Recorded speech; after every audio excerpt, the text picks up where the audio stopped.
Hey guys, I hope that you are having a good week this week. I hope that you are all well. I hope that your families are well and that everyone is healthy. I have obviously changed up my setting a little bit. I'm outside in my backyard, and I just thought it would be a good day to get outside. It's a little bit windy and the sun's out, so it's not too hot outside. Yesterday I also spent some time reading outside, and I took my dogs for a walk, and it just felt good to be in the sun and move my body and get out of the house for a little bit. So my encouragement to you today is, if you haven't gotten out of your house the past couple of days, I highly suggest that you do that because it was good for me. So I hope that it's good for you too. So along with changing my setting a little bit, today I decided to share with you guys a little excerpt from a blog from one of my favorite artists and poets. Her name is Morgan Harper Nichols. I have shared her work before several times, actually almost weekly, sometimes daily, on our Harvest Youth Instagram and also on our Facebook stories on our Facebook page. So if you guys have seen that, usually it's some beautiful art and then her words are written over it, and she does all of it usually on an iPad, I believe. So anyway, but I just love her words. She actually has people like submit stories and submit experiences that they've had in their lives to her, and then she puts those into words or some type of encouragement for them, which is really beautiful. So like all of the words that you read are because someone else has sent their story in, and that's what she has decided to write for them, which I think is beautiful. So this is a blog post from April 20th actually. So she shared this specific art and her words that I'm about to read to you on April 2019. See if you can see how similar they are for today's day, for what we're currently going through. So she says this, in, again, April 2019. She says, "Perhaps even here I am growing, when the days are long and I do not feel as strong, and when the hours go by slower than they ever have before, and the sun is shining and I am lost indoors. Perhaps even here I am growing, learning to be at peace in what does not make sense to me. Perhaps even here I am growing." So she then reflects a little bit about how a post from April 2019 is very relevant for April 2020 during this time right now. So let me read her blog post to you guys. So there's a bug. Oh, there's a ladybug. Did you guys know that ladybugs are back? All right, see you later. Okay, anywho, all right, so she writes this. "This morning I was feeling a bit discouraged because I've been working to meet some deadlines and haven't been able to create anything new for this community over the past few days.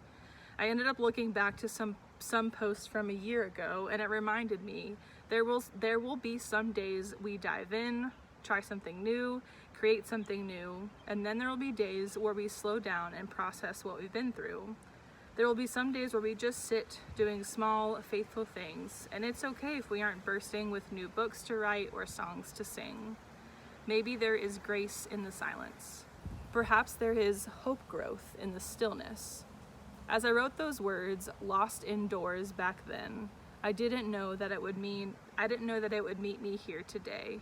I didn't know that I, someone who writes all the time and still struggles with the feeling that I'm not doing enough or saying enough, that my own words would come back to me and remind me of what is true. I originally wrote these words for someone else who is going through something entirely different than what I experienced this morning, would somehow still reach me in a present way. This is why I think reading, even if it's reading back through your own journal or a book you've already read and have always loved, can really bring a sense of peace for these new unknowns. Sure, you won't find the answers or the step-by-step plans in an old journal entry, but you might just be reminded, I have never been here before, but I have known unknowns before. I have no idea what tomorrow looks like, and at the same time, I have brushed up against this thing. I have had to learn to lean into light. I have learned to trust that maybe through this, I will learn something. Maybe I will even be all right. On the topic of faithfulness and daily rituals, yesterday I read this sentence from Renita J. Weems that stood out to me. Every day didn't have to yield to mystery and awe. These words brought me back to the ground. I love to go deeper. I love to explore and travel. And even though I can't travel right now, I spend countless hours consuming documentaries, books, magazines, escaping to another world, looking for that next big idea, the next interesting way of saying things. And sometimes it comes, and it's exciting, and I have the privilege of being reminded why I do what I do and why I create. I'm so grateful. And I am also learning to be grateful for silence.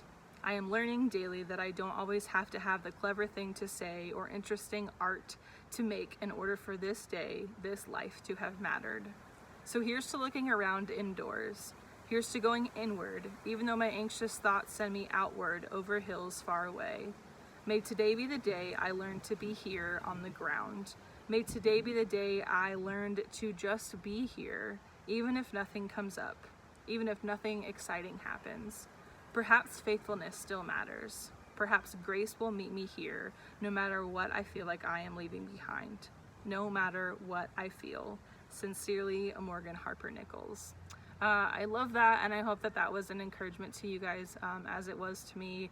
I love the part where she talks about going back and reading through experiences that maybe we already went through. Maybe you journaled about them, and so if you experienced something unknown beforehand, and you know that you were able to kind of get through that and overcome that, how cool is it for that experience and reminding yourself of how you were during that time. How cool is it for that to serve you now during this time of a lot of unknowns, a lot of just upheaval with our schedules and with school. I know that it was officially announced this week that Manatee County and also Sarasota County, probably most counties, are not going to be going back to school in person for the rest of this school year.